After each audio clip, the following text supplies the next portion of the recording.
Hi, welcome back to the Personality Hacker Podcast. My name is Joel Mark Witt. And I'm Antonia Dodge. So we humans are creatures of habit. We are our habits, right? The things we do every day in and day out, make up our lives. And right now, at the time of this recording, obviously there's a pretty significant event on the planet happening, a global pandemic, that is disrupting our current habits that we all have of our lives. There's this concept in neuro-linguistic programming called a pattern interrupt. It's an inflection point in your thoughts or behaviors where those habits are interrupted, usually deliberately as a technology in NLP, to help you get leverage on yourself and maybe change your behaviors or change your thought patterns as you move forward. And it seems like we've all been given the opportunity or gift, you may not see this yet this way, but this is how I see it, the opportunity or gift of a pattern interrupt in your life. I think we're getting a mass global pattern interrupt for all of our habits that we've had up until now, all the ways of doing things. And because of this, we have an opportunity to reset some things in our lives. We have an opportunity to think about things differently, and we have an opportunity to maybe do things differently right now and in the future. And as I look around, as Antonia and I both look around, we see people doing a lot of changes in their life, big changes, maybe with their relationships, their work. Obviously, some of these things are being forced upon you. If you're listening and this is something that's happening to you, the change may not be something you desired, but it's happening anyway. And I think as people are also having these changes, they're looking internally and they're looking at their own lives inside of themselves and they're saying, maybe it's time for me to make a change on the inside as well as the outside. So this pattern interrupt is, I think, an opportunity for all of us to make inner and outer changes. And today what we want to talk about is how do we make changes in our lives in this context? It's a pressure cooker environment. We have an opportunity, but we also have some challenges because of this big global pandemic that's on the world scale. How do we manage this? This is pretty intense. And what can we do to mitigate maybe doing more damage in our lives than we want to as we're trying to work through some of this together? There's a phrase that really impacted me about 10 years ago, and it's a way that I see reality now. It's one of those things that once I heard it, I couldn't unhear it. And that is that the macro mirrors the micro, and the micro mirrors the macro, meaning that what we're dealing with on an individual level will oftentimes be mirrored by what's happening in entire societies. And what's happening in entire societies oftentimes mirrors what's happening with individuals. And so if you can get the pattern of what's going on with whole societies, you can oftentimes pattern what's happening with people. And if you can pattern what's happening to individual people, you can oftentimes understand the patterns of what's happening in entire societies. Would you say, like, an example would be if a population is very narcissistic, they might elect a leader that's very narcissistic to reflect back to them how they've become? Yeah, I think that's one way to see it playing out in real time.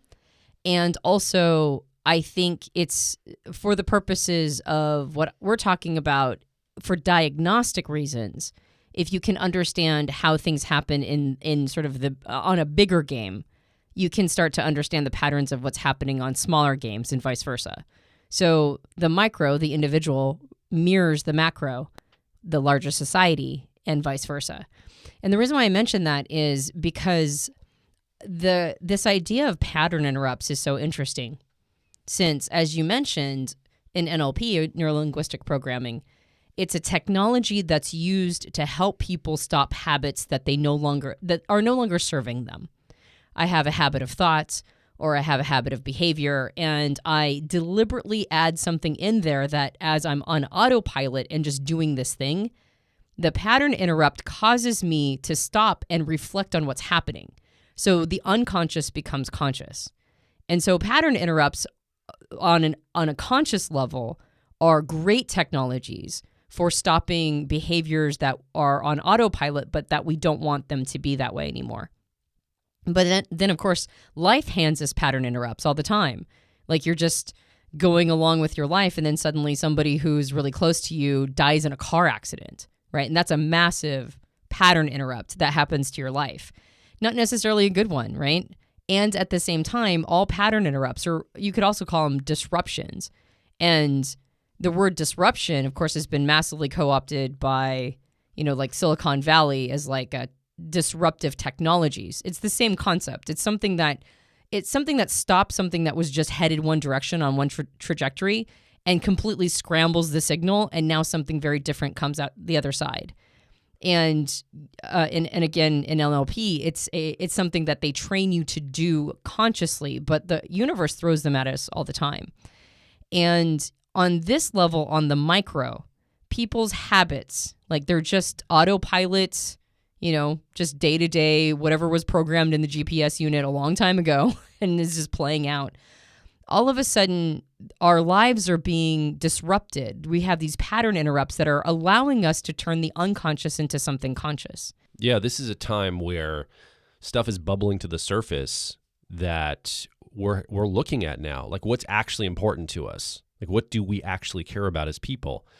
And I think a lot of people are reflecting on that. Like, what is my life? And I always had this imagination when I was a kid. I might have said this on a podcast recently, but I'll just say it again in case you didn't hear that on the other podcast. You probably have done this thought exercise where you're the last person on earth and you're kind of thinking like, oh, that'd be kind of cool, right? You'd be able to just go into the bank and take out money and eat whatever foods you wanted and, drive any car you wanted, go anywhere you want. And then you start to think, well, first of all, a lot of the systems depend on people, so I couldn't do all those things. But even if I had all the money in the world, if I'm the only person on the planet, what does it matter, right? And I think our freedom's being taken away. A lot of people stuck at home, and with all this pressure and stress and stuck around family or roommates, they're starting to go, okay, what actually matters to me? Because all the things I was striving for outside of my home, outside of my life, the distractions I'd engage with, like I didn't have a moment to really stop and reflect. And right now we're stopping and going, I'm kind of like the last person on the planet in some ways, like at least in a thought exercise way. Like I have a moment to reflect, like, well, I have my family here. I have the people important to me around me.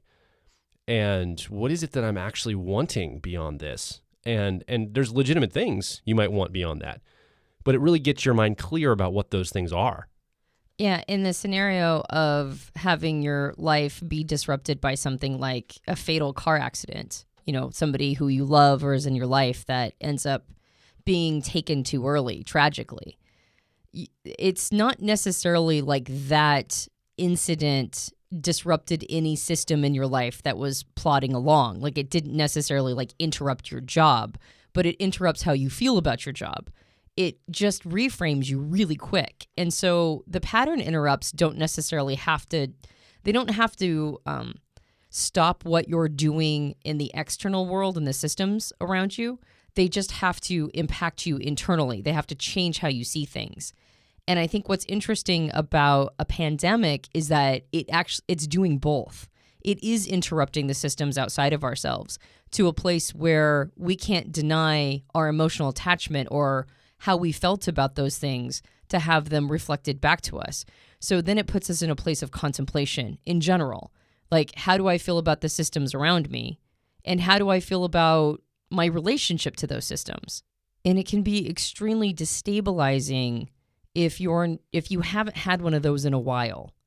If you haven't really if you haven't looked at the programming of your GPS unit for a while, situations and circumstances that encourage you to can be a very destabilizing time period. And I think that as you look out and you see the things you were striving for, that even if you had them, you couldn't take advantage of those things. Like right now, it's not like the billionaires of the world can go on to see a Broadway play to see Hamilton. Doesn't matter how much money you have. It's not happening for anyone, Like just because you have wealth doesn't mean you have opportunity to do something because the system itself is unavailable. And so it starts to, like in my mind, just that as an example, I go, well, what's the value of lots of money if everyone's at home? So it starts to really get clear about the priority of why that would be important. Now, sometimes those people have a little easier time of it in the quarantine. And don't get me wrong, I understand that. They don't have to worry about their job and all the other stresses that many people have to struggle with. And the homes they're quarantined in are probably more spacious and have more amenities in them. Absolutely. And it's just a thought exercise to start to think in terms of, maybe you were striving to be more social and have a really great social network and social circle. And it doesn't matter how social somebody is. You might be envious of somebody in your life that has this amazing social life and knows how to make friends easily and all these people. they're not out there partying. Like they're at home just like you are. And so you're like, wow, like even if I had that thing that I've been striving for and I was jealous of other people or envious of other people around, like it wouldn't matter right now. So it starts to cut away all this stuff. You know what I'm saying? Yeah, there's less distraction and noise, really, for your own thoughts. And not to say that a person is necessarily going to discover that everything they wanted before was just a shallow pursuit and now they're ready to deep dive into some sort of, deeper existential place. That's not what I'm suggesting. Yeah. That said, there is probably a lot more reevaluation happening because the shallow distractions are simply removed, like the noise of them is gone. Like once you start cutting out noise, other signals start to get through. And most of those times, those signals are coming from within. Like we send ourselves a gajillion signals that other parts of ourselves are doing everything they can to shut out. Like that's the job, that's the mind job we do on ourselves. And so when those noises, like if a distraction isn't possible and that's your go-to distraction, if that's just gone, it's not available to you, then signals that your inner wisdom or your like parts of yourself that may have been neglected for a long time, particularly the very inconvenient thoughts that tell you that change is necessary or something about yourself you don't like and needs to be addressed, like those signals start to get through. And it can be really destabilizing. It can be something that it feels like personal growth or development is being thrust upon you. And as somebody who went through a time period where it felt like my life did that to me, I know how devastating the result can be. And I'm seeing that some people are having a devastating time period. It seems like people are making life choices, major life choices right now, in what appears to be the least convenient time to do that. People are quitting their jobs, or they're leaving their partners, or they're making decisions that, like all they're now waiting to do is, to have society reopen back up, whatever that's going to look like, and whenever that's going to happen. And they're chomping at the bit to make these big major, life changes. And one would think that this would be a time period of battening down the hatches. It would be a time period of keeping everything as steady as humanly possible. And yet it doesn't seem like, or at least the people in our lives, it doesn't seem like they're trying to keep it as steady as possible. And I would include myself in the mix. I think some signals are starting to get through to me too. Maybe things I've ignored or neglected for a long time, that I all of a sudden have the space to really be contemplating and thinking about. And so, like, I'm now anxious to make big changes, right? At a time period where some of those big changes might not be on the table. Like, that's not a possibility because action would have to follow it. And so I think it's really kind of a fascinating emergent of the node in the system of what if our external distractions are removed from us, if that node is gone of external distractions. And of course, don't get me wrong, there's still plenty of them. There's still going to be social media fights. There's still going to be, lots of different distractions in the form of entertainment and TV shows and video games and books and whatever. There's just fewer of them. And because for a lot of people, that's the only thing they can do, they are getting their fill earlier. They're not, like if you work all day and then you play video games all night, that's one thing. But if you're playing video games all day because you can't work, then the evening, suddenly video game time in the evening is not so precious. And maybe you kind of got sick of playing video games like a couple weeks ago. And now you're like, what else is there to do, brain? And the answer is a lot of times, listen to those signals. I think when you said a lot of people may not make big changes because they know action has to follow that. That's really interesting. And I actually hadn't thought of it till you just mentioned it. My intuition is kind of opening up around that to say, because I'm surprised, quite frankly, that so many people that we know, I mean, maybe you listening have a very different experience with yourself and people in your life, but the people I know, like my best friend from childhood just moved like last week. And we know another family that's moving, and couples that are breaking up, and people quitting jobs and changing careers. And I'm like, I sit here and I scratch my head. I'm like, dude, I have the response of like tightening down, putting my head down, building good disciplines, using this as like a time to like do the introverted sensing stuff. I'm an ENFP in the Myers-Briggs system. So the introverted sensing process is my 3-year-old. It's part of me that's like more childlike, and it's my opportunity now to use the outside structure to force me to get more disciplined, to get more routinized. And I look at everybody else that's just opening loops and changing things, and I'm like, wow. So I'm surprised at the response. I would never have guessed if you had sat me down a year ago and given me the scenario, I would never have come up with the idea that, oh yeah, a lot of people are going to make big life changes. And as you're talking, I'm realizing I wonder if the reason why is because it can still stay in the realm of theory. It's theoretical life changes.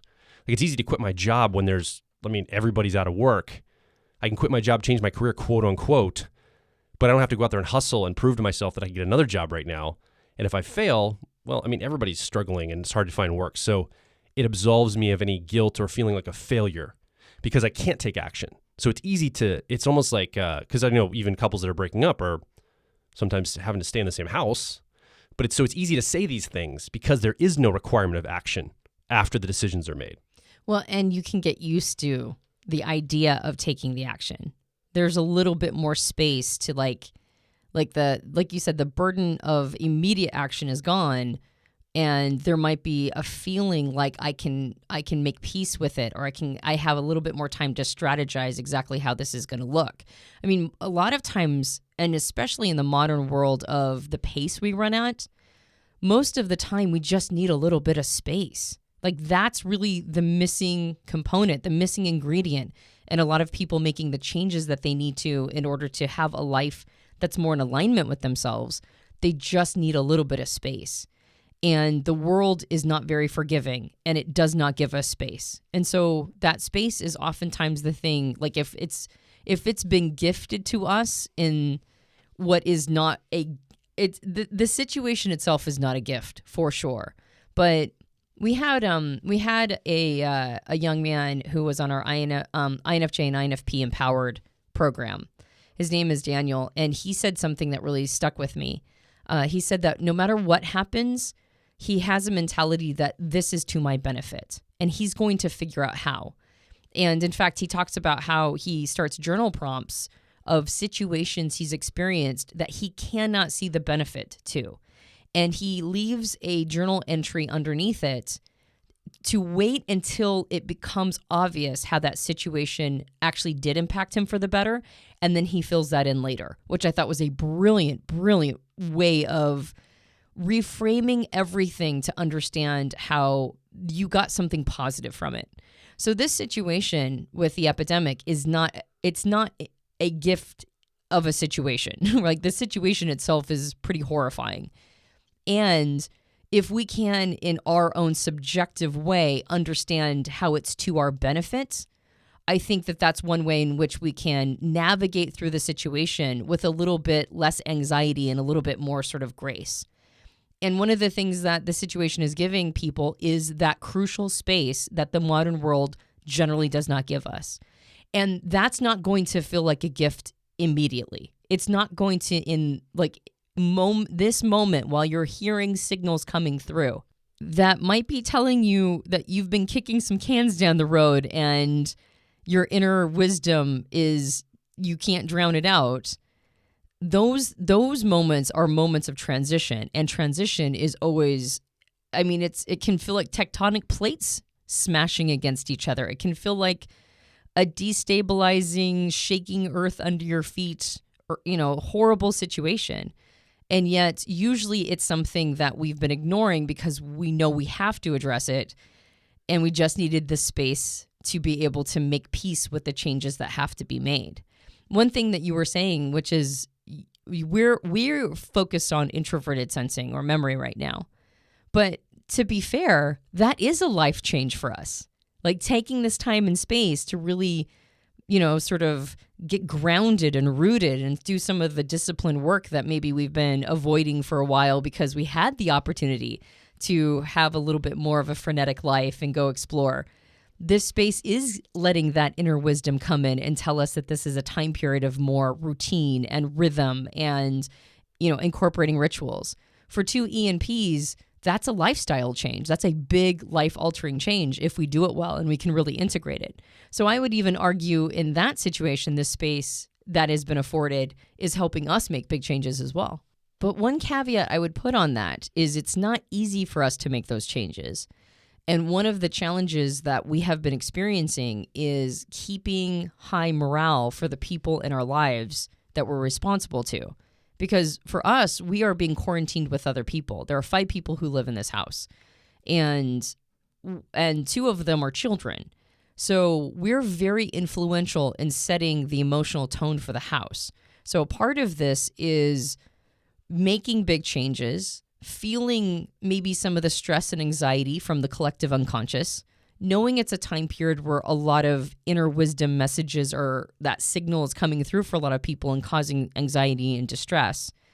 And at the same time, keeping ourselves at a place where we are emotionally resilient enough, or maybe just creating a sense of equilibrium enough so that the people that we're emotionally responsible to, because we are the tone setters, that we're not creating so much agitation because they're feeling all of it too, but they're children and they don't have the same tools and resources that we have to get through a situation like this. So it's a really difficult balance to create.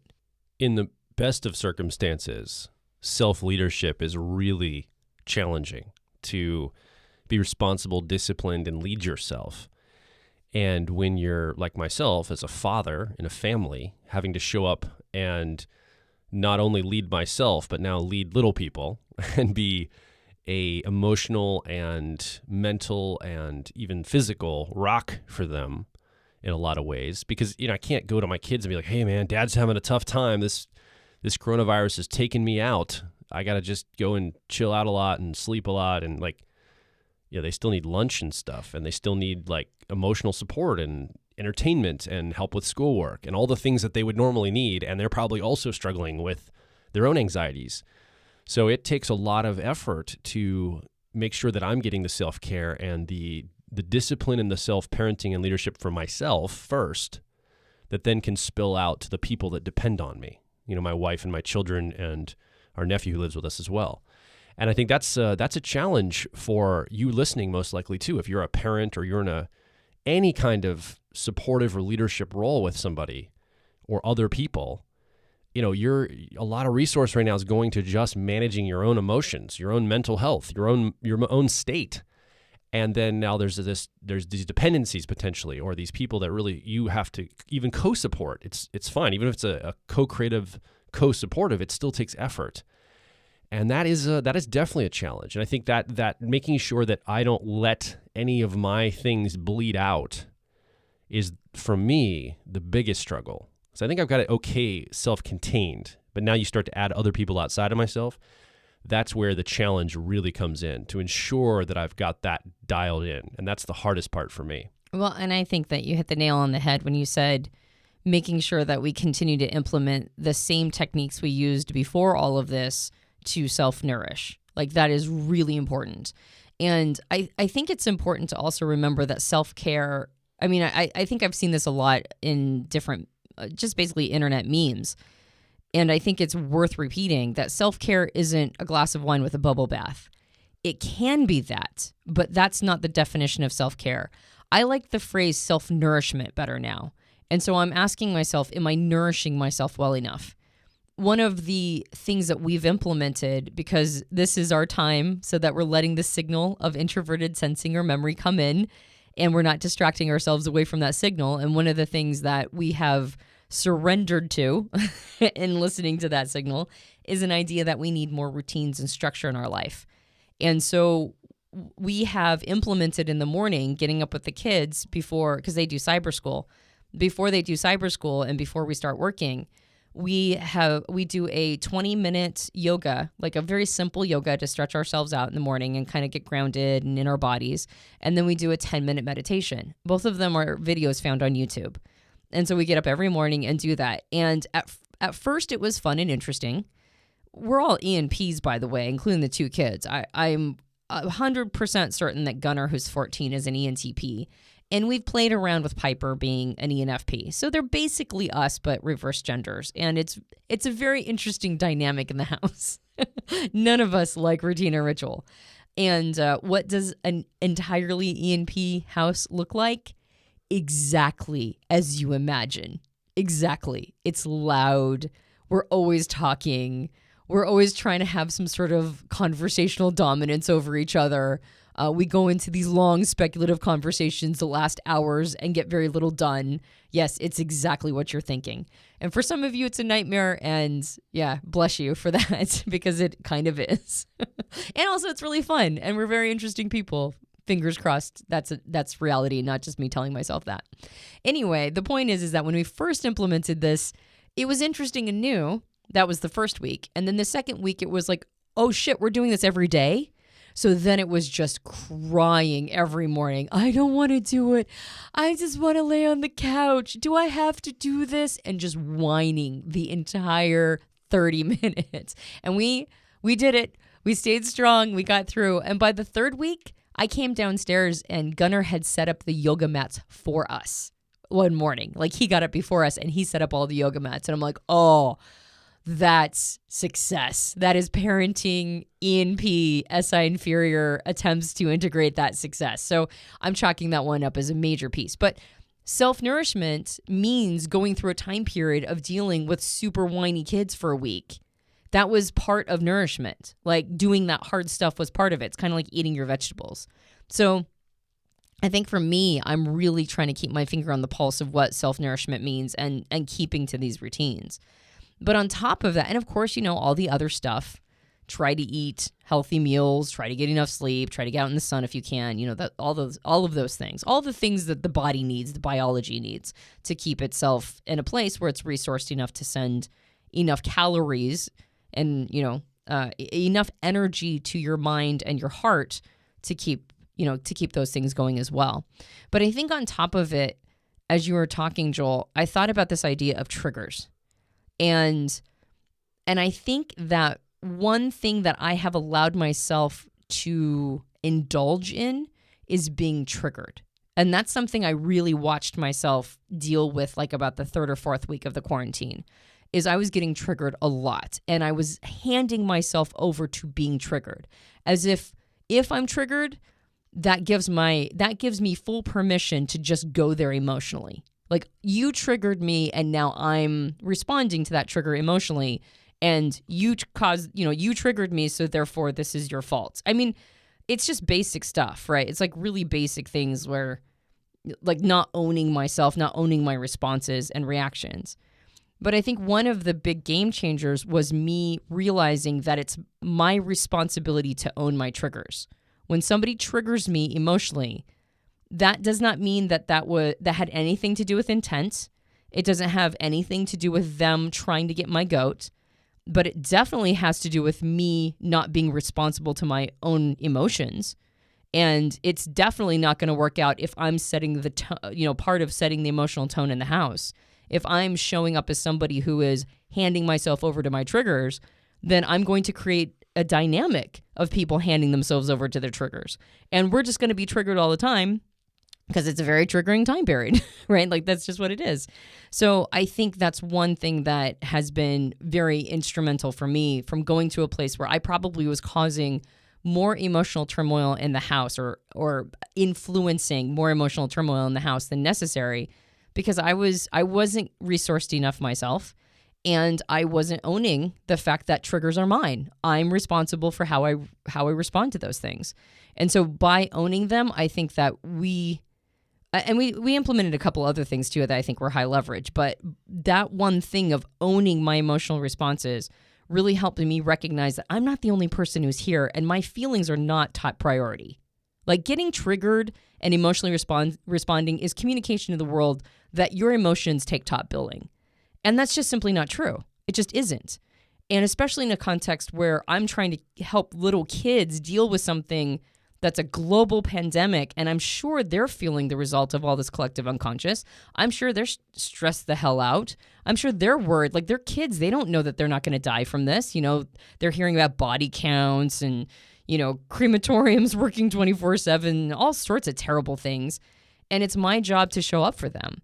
So I think that was a big thing, is that combination of self-nourishment and recognizing how important that is, and I cannot neglect it, combined with owning my triggers and realizing that my emotions right now it's not the only show in town.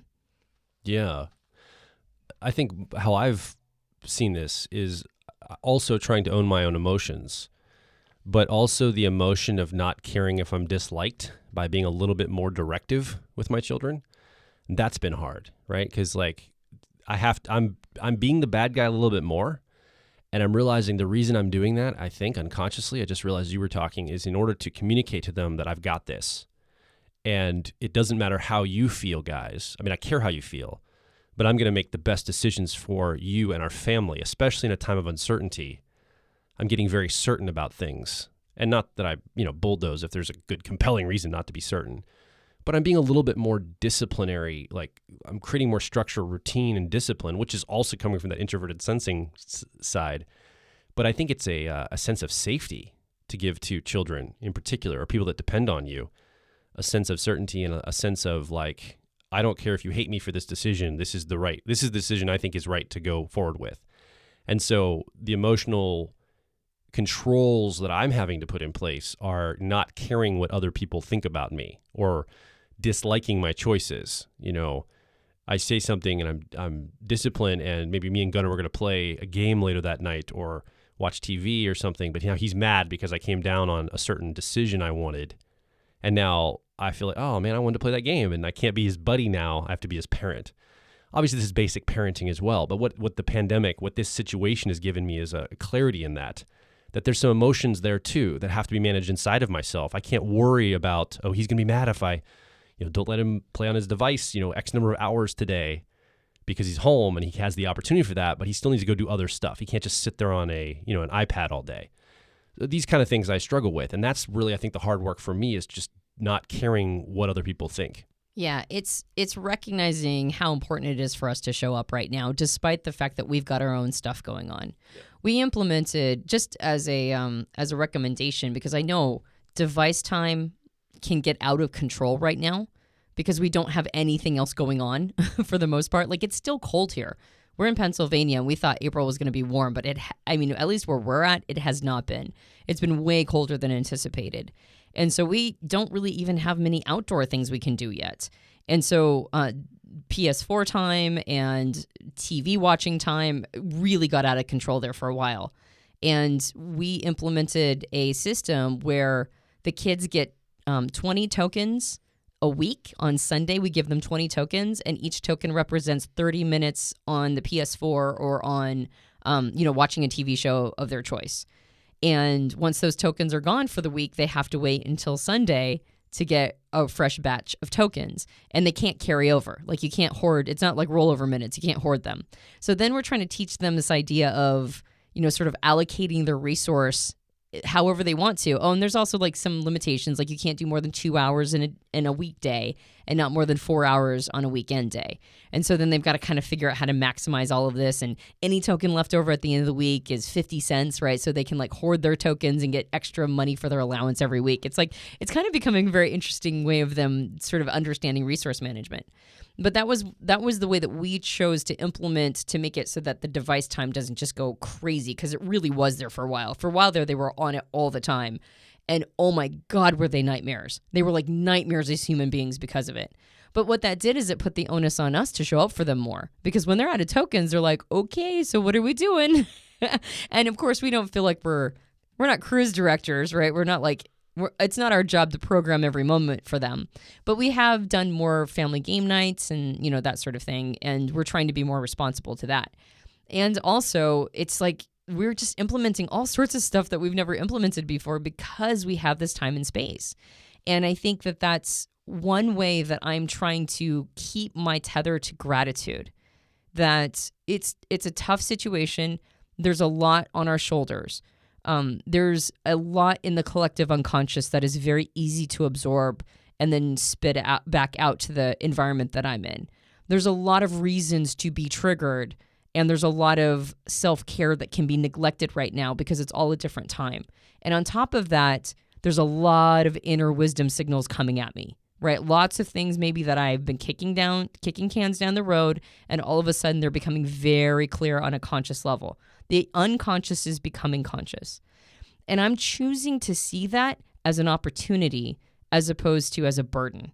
Like, if I can see, okay, this is my time to make the unconscious conscious, even if it hurts a little, or even if it like makes me more sensitive, I can figure out strategies and techniques and implement technologies that I might not have felt like I had time and space for before, but here's my opportunity. Here's now the time to do that.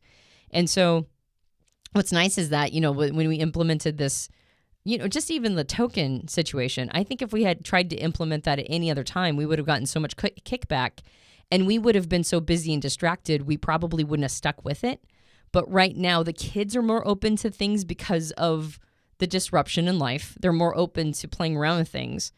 And we are more rigorous about it because we aren't as distracted as we usually are. And so I think right now it's just, at least for us, if we can, amalgamate this time period of like, this is happening to me, to that old internet meme, this is happening for me, then I think that we can keep good spirits and ride it out as long as it needs to be ridden out for. If you're listening along, you probably have some of this coming up in your life, whatever that looks like for you. Obviously, Antonia and I have our personal experience and how it shows up for us. And I think that as you reflect on this, there's all sorts of opportunities. Again, I want to encourage you that you can look at the opportunity of realizing that there's no one planning your life. There's really no one that's got something in a boardroom planned for you in the back office area, and they're going to bring those plans out, and now you're going to live your real life once you're told what that's going to be. I think we're all getting this sense that, oh man, there's a lot on my shoulders. If it's to be, it's up to me. And I think I have to take the lead. I have to move forward. I have to do what's necessary. I can't depend on the systems around me. Sometimes I have this like late at night thought, or when everything quiets down, almost this longing of, man, I wish there was somebody in charge of all this. Like I wish there was a parent, this ultimate parent, this ultimate somebody that's in charge that can just come and give us the answers and take control. And my little childlike part of me can just rest into that and like, oh, somebody's got this. Some adult out there has this. And I quickly realized, no, that's not going to come. That's not the case. There is no parent out there that's going to fix this for everyone.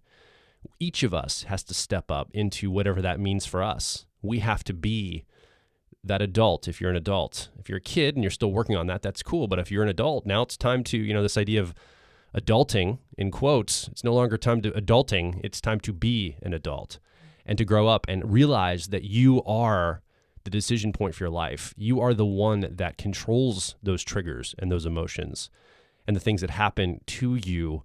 You have a lot more influence over, or at least the potential for influence over, than you realize. I think that's becoming very clear to me, and I think a lot of people, and probably you listening as well. The desire for that is effectively the basis for every religion that's ever existed.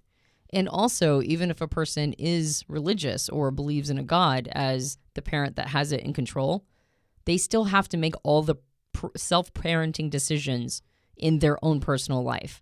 Even if they're consulting something that they believe is divine and is guiding them, you still ultimately have to be the person who shows up and is the parent in the situation for yourself and is the adult in the situation. So I think that's it is a seductive desire, isn't it? This idea that somebody else has got this. And I think that's probably the source of self-esteem. The source of self-esteem and self-confidence is recognizing that you're the person who has this, and overcoming obstacles are the way to, that's the equation. The equation for self-esteem and self-confidence is overcoming obstacles and doing it yourself and knowing you can rest in and lean in on yourself. So I think this is also an opportunity to show yourself that you've got this, right? You have this. And beefing up self-esteem and self-confidence, the modern world could certainly use a lot of that in the individuals that are, that are the alumni of living on the planet today. So it may not be a good situation. It might be a challenging situation and potentially very threatening to our existences, depending on who we are and what our station of life and, our status is.